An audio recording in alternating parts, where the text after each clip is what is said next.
رہا کہ آپ سمجھیں کہ یہ ایک سافٹ اناؤنسمنٹ ہے، کہ ہماری انٹینشن ہے، ہماری نیت ہے کہ ہم نئی پارٹی بنائیں گے، اور ہم کافی سال سے یہ آرگنائز کر رہے ہیں۔ جب سے ہم پہلے آئے پاکستان میں، ہم نے اپنا کام شروع کیا ڈولفن کے ساتھ، بلند بچاؤ کے ساتھ۔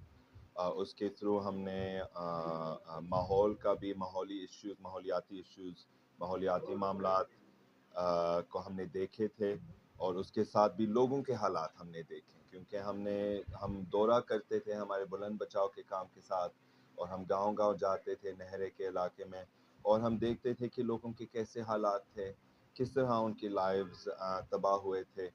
تو آپ کی سوال یہ ہے کہ اگر شہید بھٹو لوگ لائیں گے، ضرور لائیں گے۔ ابھی ساتھ میں حسنین سائیں ہیں، مگر ہماری فوکس ہے کہ جو نوجوان ہیں، مثال کے طور پر ہمارے بھائی خضر حیات ہے اور عادل حسین پوار، اور یہ جو نوجوان ہیں جن کا انٹرسٹ ہے کوئی نیا تنظیم میں آنے کا، ہم ان کے لیے جگہ بنانا چاہتے ہیں۔ لوگ پوچھتے ہیں کہ آپ کیوں نیا تنظیم بنا رہے جب کہ آپ کے پاس شہید بھٹو ہو۔ شہید بھٹو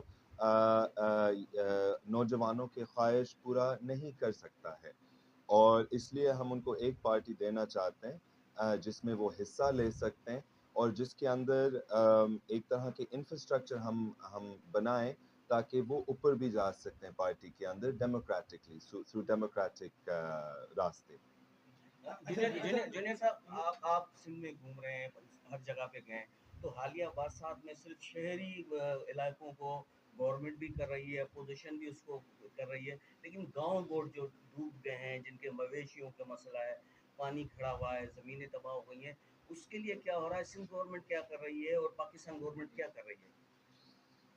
پاکستان گورنمنٹ کام کر رہے ہیں بند دروازوں کے پیچھے، تو نہ میں جانتا ہوں کہ کیا کر رہے ہیں، نہ ہم جانتے ہیں کہ وہ کیا کر رہے ہیں۔ جیسے یہ نہریں جو کنال ایشو جب ہوا تھا، ایک تو مسئلہ یہ تھا کہ آپ کیسے کنال نکال سکتے ہیں جبکہ ہمارے پاس پانی نہیں ہوتا، دوسرا کہ آپ کیوں فیصلہ کر رہے ہیں بند دروازوں کے پیچھے، اور یہ بھی ہمارا اعتراض تھا سی سی آئی کے فیصلہ سے، کہ سی سی آئی نے اس کو آغاز بھی نہیں کیا تو اس کو ختم کیسے کر سکتے ہیں، ہے نا؟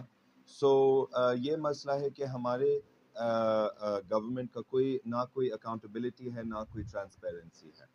تو اگر نیا پارٹی بنائیں گے تو ہم یہ دونوں چیزیں دکھانا چاہتے ہیں، ٹرانسپیرنسی اینڈ اکاؤنٹیبلٹی۔ جو دیہی علاقوں میں کیا ہو رہا ہے، مجھے لگتا ہے کہ بالکل کچھ بھی نہیں ہو رہا ہے، سوائے بہت ہی چھوٹا کام، اینڈ شہری علاقے بھی وہ بھی تباہ ہو گئے۔ ایسے نہیں کہ شہر بالکل زبردست ہیں اور گاؤں تباہ ہو گئے، دونوں تباہ ہو چکے ہیں۔ اگر آپ ڈیفنس کا ذکر کریں گے تو ٹھیک ہے، ڈیفنس تو اچھا لگتا ہے کیونکہ ملک امیروں کے لیے بنا تھا نا پاکستان۔ تو انفارچونیٹلی افسوس کی بات ہے کہ پاکستان ہمیشہ امیروں کا خدمت کریں گے مگر غریبوں کا خدمت نہیں کریں گے، صرف ان سے ووٹ لیں گے۔ امیر تو خود بے سیاسی بن گئے، خود ڈی پولیٹیسائزڈ ہو گئے۔